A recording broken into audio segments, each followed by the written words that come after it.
बिस्मिल्लाहिर्रहमानिर्रहीम, अस्सलाम वालेकुम। नूरुल्लाह आपकी खिदमत में हाजिर है। सदर साहब ने तारीख दी, लेकिन उनको जवाब देने के लिए इलेक्शन कमीशन का एक हंगामी इजलास आज हो रहा है।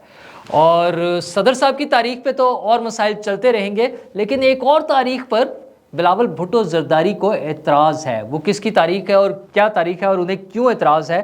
और दूसरी तरफ चीफ जस्टिस साहब अपने आप को बचाने की बड़ी स्मार्ट सी कोशिशें कर रहे हैं। वो क्या क्या कर रहे हैं, क्या गुल खिला रहे हैं, जा रहे हैं ना, 2 दिन रह गए अब तो। और इमरान रियाज़ खान वापस आ रहे हैं, उनकी क्या क्या ख़बरें आ रही हैं, वो कैसे चीज़ें आगे जा रही हैं। लेकिन उससे पहले आपको बताऊं कि आर्मी चीफ़ कहाँ पहुँच गए हैं और मज़ीद उनके क्या प्रोग्राम है और इंटरनेशनल लेवल पर पाकिस्तान के साथ क्या चीज़ें चल रही हैं। तो आर्मी चीफ़ हमारे जनाब आसिम मुनीर कल पहुँच गए थे तुर्की, बल्कि अब तो तुर्किया हो गया है, वो मुल्क का नाम तुर्किया हो गया। तो वैसे आसान था तुर्की, पहले टर्की तुर्की जो भी करते थे। तुर्की के हमने ड्रामे भी अर्तुगल गाजी और पता नहीं क्या क्या दिखा दिए हमें लोगों ने। लेकिन बाहर चले, अब हमारे आर्मी चीफ वहाँ पहुँचे हुए थे। तुर्की का अहम रोल इस हवाले से है कि जो इंडिया मिडल ईस्ट और यूरोप कॉरिडोर बन रहा है उसमें तुर्की शामिल नहीं है। और ज़ाहिर है पाकिस्तान का सी पैक, पाकिस्तान और चाइना का सी पैक अपनी जगह मौजूद है।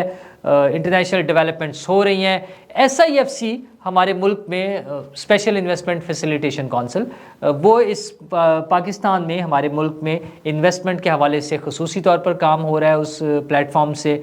और ज़ाहिर आर्मी चीफ़ उसको ओवरऑल हेड कर रहे हैं आर्मी की साइड से।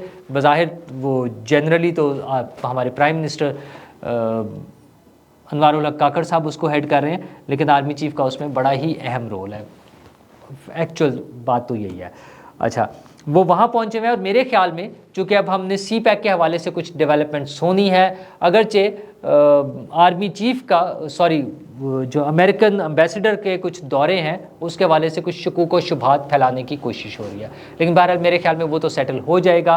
और मुझे लगता ही है कि ये जो अब एक सिलसिला चल पड़ा है उसमें शायद हमारे आर्मी चीफ़ जल्द ही चाइना का भी दौरा करें, या हो सकता है वज़ीर आज़म साहब चले जाएं। वज़ीर आज़म साहब फौरी तौर पर तो अमेरिका जा रहे हैं चूँकि वहाँ पे यूनाइटेड नेशन की जनरल असम्बली का इजलास है, लेकिन उसके साथ साथ 2 अहम शख्सियात की पाकिस्तान आमद मतवक्को है। उसमें एक रूसी सदर हैं और दूसरे मोहम्मद बिन सलमान वली अहद जो हैं सऊदी अरेबिया के। इन दोनों अहम शख्सियात की पाकिस्तान आमद मतवक्को है। तो इंटरनेशनल सीन में बहुत सारी चीज़ें हो रही हैं, मुसलसल उसमें प्रोग्रेस हो रही है, चीज़ें आगे बढ़ रही हैं और वो डिटरमिन करेंगी हमारा मुस्तकबिल, हमारा माशी मुस्तकबिल। और हमारा जो मुस्तकबिल है वो ज़ाहिर है मईशत के साथ लिंक्ड है।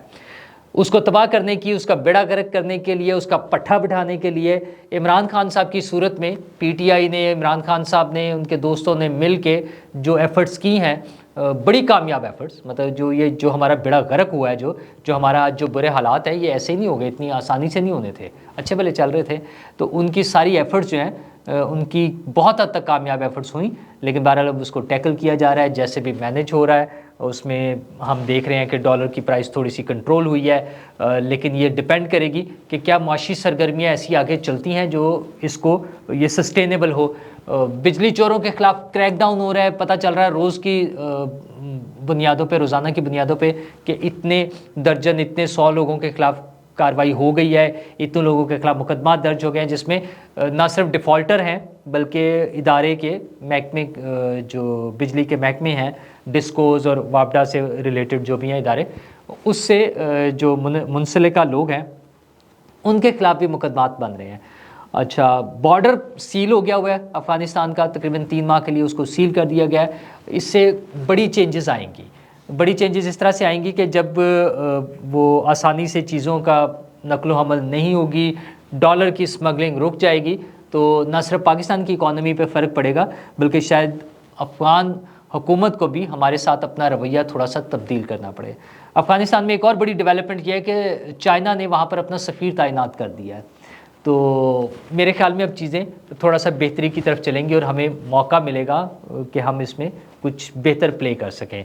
वज़ीर आज़म का दौरा अमेरिका अगरचे वो बड़ा फॉर्मल है, लेकिन मुझे लगता है कि बहुत जल्द हमारे वज़ीर आज़म या हमारे आर्मी चीफ चाइना जा रहे होंगे और वो ज़्यादा अहमियत का हामिल होगा, क्योंकि सी पैक पर किस स्पीड से काम चलता है, किस तरह से इन्वेस्टमेंट आती है, किस तरह से बिज़नेस एक्टिविटी स्टार्ट होती है, ये सारी चीज़ें मिलकर हमारा जो माशी मुस्तकबिल है उस पर मुनहसर होगा। माशी मुस्तकबिल के साथ साथ सियासी मुस्तकबिल भी है हमारा, जिसके लिए कल से एक नया बहरान या एक भौंचाल या हलचल जो है वो सदर पाकिस्तान जनाब आरिफ अलवी साहब के ख़त ने मचा दी हुई है। सदर साहब ने एज़ यूजल वो फ्राई कर दिया है लुच, और उसमें उनका ख़त जो है, अगरचे उन्होंने कोशिश ये की है कि पीटीआई को खुश कर लिया जाए। इब्तदाई तौर पे तो पीटीआई की तरफ से उसका खैर मकदम भी हो गया। वही बात कि वो इंग्लिश में फ़ैसला आता है तो मिठाइयाँ खा लेनी, बाद में समझ आती है कि क्या हुआ, तो फौरी तौर पर तो खैर मकदम हो गया, लेकिन उसके बाद उस पर फिर डैश डैश शुरू हो गई थी, गालम गलोच कह लें, तो जिसमें इमरान खान साहब के वकील जो हैं उनके भी बयान आने शुरू हो गए थे, उनके ट्वीट आ गए थे। मैंने लास्ट वीडियो में आपसे जिक्र किया, पीटीआई के कुछ और लोगों ने भी। अब वो ज़ाहिर है उस पर गुस्सा कर रहे हैं कि आपने तजवीज़ क्यों दिया, आप डायरेक्ट इलेक्शन की डेट दें। वो यार वो डेट नहीं दे सकते बेचारे, प्रॉमिस हैं, वादे हैं, कमिटमेंट्स हैं, रहना भी तो है ना ईवान सदर में। और जिन लोगों ने कमिटमेंट्स पूरी नहीं की हैं उनके वो फिर पता ना क्या होता है ना, वो मैं परवेज़ इलाही साहब और ये वो, चले अब हम किस किस की बात करें, ठीक है ना, समझ आ गई है ना। तो ये सारी चीज़ें हो रही हैं, लेकिन आप ये देखें कि चीफ जस्टिस साहब कैसे खामोश है। ये आखिरी 10-15 दिन जो थे, अब तो खैर 2 दिन रह गए हैं, आज जुमेरात का दिन और कल आखिरी वर्किंग डे है उनका, और वो गायब है, खामोश है, मतलब कोई चक्कर ही नहीं है कोई चीज़, सिर्फ ले दे के उनका मेरा ख्याल है वो एक नैब तरामीन वाला जो शॉर्ट एंड स्वीट डिसीजन उन्होंने किया था वो फैसला आना है। अच्छा, उसमें भी इतनी बड़ी एक वो झक मारी हुई है, एक चवल बजी हुई है जिसको कहते हैं, कि वो फैसले का उन्होंने अनाउंस करके कि फ़ैसला कर लिया, महफूज कर लिया फ़ैसला। उसके बाद मशवरे हो रहे थे, इन राइटिंग लोगों से मशवरे मांगे जा रहे हैं कि जी अब इस पर क्या करना चाहिए, कैसे होना चाहिए। तो वो तो वैसे उड़ जाना है उनका फ़ैसला जो है ना, वो जूँ ही कोई उसको लेके जाएगा पीर से ऑनवर्ड्स अगले हफ्ते में, जब अता बंदयाल साहब, उमर अता बंदयाल साहब अपने घर सुधार चुके होंगे, सुधरने वाले तो नहीं है खैर, वो सुधार चुके होंगे ना, और काजी साहब आ चुके होंगे, तो जूँ ही वो कहीं अदालत में गया तो वो वैसे ही फड़क जाना है, स्वीट और शॉर्ट चीफ जस्टिस साहब के बकौल। बाद में उसकी सफाइयाँ देते फिरे हैं कि मेरा ये मतलब नहीं था, गलत रिपोर्टिंग हो गई है। वो बंदा पूछे कौन सी गलत रिपोर्टिंग, आप खुद ऐसी बोंगियाँ ना मारा करें ना, आप कानून और आइन के मुताबिक चलें।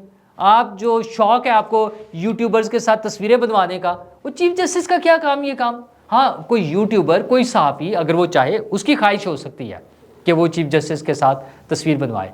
चीफ जस्टिस का ये काम नहीं है, उसको तो मना करना चाहिए, एक आम जज को मना करना चाहिए इस बात से। तो चीफ जस्टिस है, वो लोगों से तस्वीरें बनवा रहे हैं, चंगी की है। फिर वो हमारे दोस्त हैं अब्दुल कय्यूम सिद्दीकी साहब, सुथरी कर दी उन्होंने। मैं सारी तफसीलात आपके साथ शेयर कर चुका हूँ। उन्होंने जो उन्होंने किया उन्हें याद रहेगी सारी उम्र, वो वाली किया है। मैं वो लफ्ज़ इस्तेमाल नहीं करना चाहता, उन्होंने जो कर दिया ना बस वो ठीक हो गया, काफ़ी कर दिया। अब उन्होंने ना घर भी खाली कर दिया फ़ौरन, 3 दिन पहले ही ना उन्होंने अपना घर खाली कर दिया, सरकारी रिहाइश का, और टुर गया। असल में उन्हें पता है, उन्हें जो बता दिया गया था कि आपकी रिटायरमेंट के बाद ये इस तरह फ़ाइलें जो है ना, ये हजूर ये सारी चीज़ें हैं, ये कानून का आपको सामना करना पड़ेगा।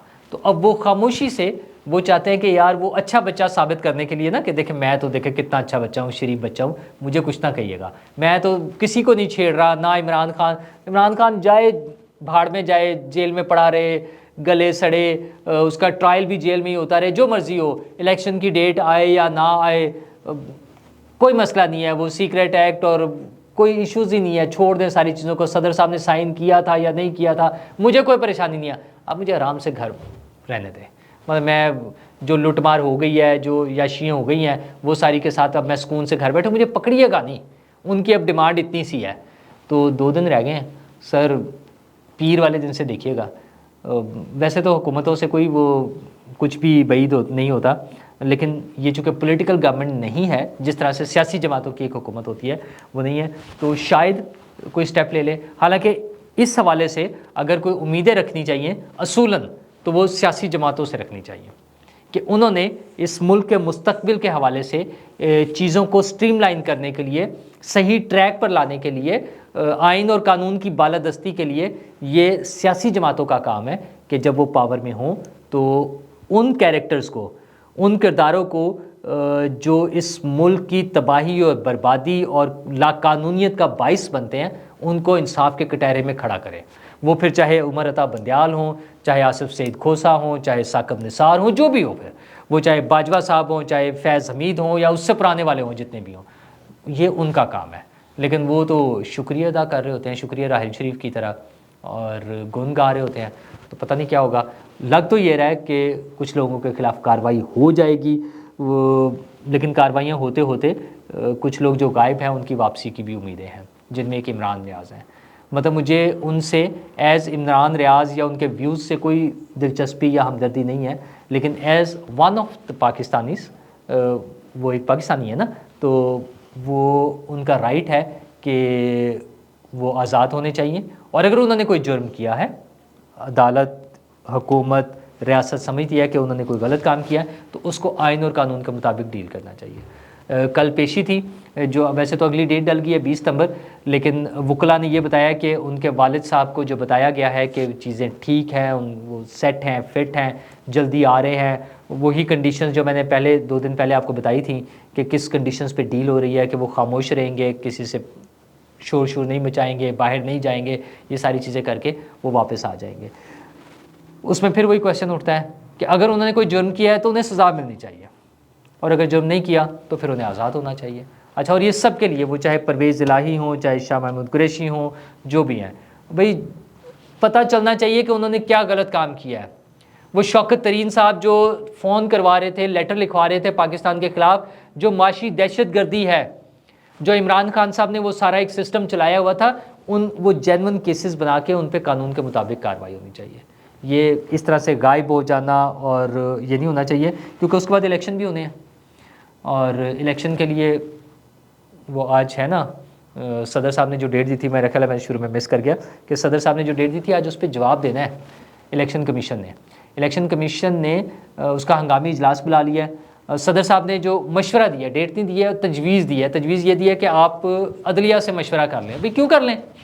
इलेक्शन कमीशन ने, मेरे ख्याल में उनका वाज़ेह जवाब ये होगा कि ये हमारी ड्यूटी है या ये हमारा इख्तियार है तारीख देना, हम खुद उस पर तारीख दे देंगे, अदालत में जाने की हमें ज़रूरत नहीं है। तो वो जो एक ख्याल है ना कि काजी फाइज़ ईसा साहब पर बर्डन होगा कि उन्होंने क्या डिसीजन करना है, मेरा ख्याल है इलेक्शन कमीशन की तरफ से अदालत जाने की ज़रूरत नहीं है। सदर साहब ने मशवरा दिया है, तजवीज़ दिया है, तजवीज़ माने या ना माने, या तो वो ऑर्डर कर देते, लेकिन ऑर्डर कैसे कर दें? वही प्रॉमिस, कमिटमेंट्स, समझाने से समझ जाना, बातें मान लेना, कंटिन्यू करने की ख्वाहिश, ये सारी चीज़ें, तो उसमें भी कुछ भी नहीं होगा। हाँ, डेट के हवाले से बिलावल भुट्टो ज़रा नाराज़ से लगते हैं। एक तो उनका ख्याल ये है कि और किसी जमात को नहीं पता डेट, तो एक जमात डेट क्यों देती है? वो नून लीग के हवाले से बात कर रहे थे कल, जो उन्होंने बात किया खिताब में कि नून लीग डेट दे रही है फरवरी की। नून लीग क्यों दे रही है? क्या ये लेवल प्लेइंग फील्ड है? उन्हें अब थोड़ा सा नज़र आना शुरू, थोड़ा सा तो नहीं, पता तो उन्हें था, लेकिन उनके ख्याल में अभी तक गुंजाइश थी कि शायद नून लीग ना हो ना, तो चल रहा होता है 50-50 कि मेरा भी चांस है और उसका भी चांस है और आगे देखें कौन आता है। लेकिन अब ये लगता है कि उनके लिए ये वाज़ेह होता जा रहा है कि नून लीग के लिए रास्ता साफ़ हो रहा है या उनको सपोर्ट मिल रही है निज़ाम से, तो उस पर वो थोड़े से नाराज़ हैं। लेकिन फिर वही बात मैं तो हमेशा मेरी बात वहीं आके तान टूटती है कि ये सियासी जमातों का, हुकूमतों का काम होता है कि वो निज़ाम को ठीक करें। बिलावल भुट्टो ज़रदारी साहब 16 माह की हुकूमत में वज़ीर ख़ारजा थे, और पावरफुल वज़ीर ख़ारजा, पूरी अथॉरिटी के साथ उन्होंने अपनी वजारत ख़ारजा, जो सिविलियन गवर्नमेंट में सेटअप में जितनी वज़ीर आज़म के अंडर एक वफाकी वज़ीर ख़ारजा को जितनी अथॉरिटीज़ हो सकती थी, वो फुल फ्लेज अथॉरिटीज़ के साथ उन्होंने अपनी वजारत चलाई, और बड़ी अच्छी चलाई इन द सेंस के उन्होंने बड़ा एक्टिवली काम किया। जो बतौर वज़ीर ख़ारजा उनके जो काम थे, जहाँ जाना था, जिन लोगों से मिलना था, जहाँ लॉबिंग करनी थी, वो सारे काम उन्होंने किए। उनके ट्रेनिंग भी हो रही थी, उनकी पीआर भी बन रही थी, वो सारी चीज़ें अपनी जगह, लेकिन उसी दौरान में उन्हें, जब उनकी हुकूमत मौजूद थी, मतलब वो इत्तेहादी हुकूमत थी जिसमें वो खुद वज़ीर ख़ारजा थे, उस वक्त उनकी हुकूमत को, उनकी पार्टी को चाहिए था कि चीज़ें मैनेज करते, उस वक्त प्रॉपर तरीके से क्लियर कट के अनाउंस करते कि जब यह हुकूमत जानी है तो इतने दिन के बाद इलेक्शन का हमारा प्लान है। डेट उन्होंने देनी थी, इलेक्शन कमीशन ने देनी थी, अपनी अपनी प्रायोरिटीज़ के साथ अपनी चीज़ें तो क्लियर कट करते, उस वक्त तो कोई बोल ही नहीं रहा था। तो अब कोई अगर नवंबर में मांग रहा है, सदर साहब 6 नवंबर की तजवीज़ दे रहे हैं, बिलावल भुट्टो जरदारी साहब 20 नवंबर के करीब कहीं खेल रहे होते हैं नवंबर में, नून लीग जो है वो फरवरी में चाह रही है, फिर ठीक है, फिर अपनी अपनी, फिर जिसका दाव लगेगा, फिर जिसका ज़ोर चलेगा उसकी डेट कबूल हो जाएगी। तो देखते हैं किसका ज़ोर चलता है। हमारी तो इतनी सी दुआ है कि इलेक्शन जब भी हों और जैसे भी हों फेयर एंड फ्री हों, और उसके नतीजे में जो हुकूमत बने और मौजूदा हुकूमत भी आवाम के लिए, मेरे लिए, आप सबकी भलाई के लिए कुछ काम करती रहे। शुक्रिया।